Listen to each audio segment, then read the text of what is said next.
Mana bu futbolchini hamma taniydi, yo nima tanimaganlar ham bormi? Agar tanimaganlar bo'lsa, kommentariyaga kim bu o'zi deb yozib yuborsanglar, taniganlar ismini yozib yuborgan bo'ladi. Xullas mana shu bola o'z xizmatlarini agentlari orqali Barselona jamoasiga taklif qilib kelyapti, ayniqsa oxirgi 2 mavsumdan beri.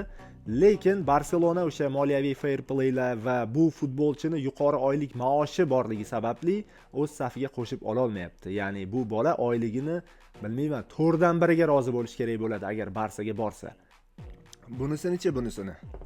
Bu bolani ham taniganlar bo'lsa, kommentga yozib yuborsanglar, bilmaganlar bilib oladi. Xullas, ikkita variant. Barselonaga yana bitta hujumkor winger futbolchi kerak. Bundan maqsad Rafinha va Lamine Yamal kabi futbolchilarga o'z vaqtida dam olish imkoniyatini yaratib berish.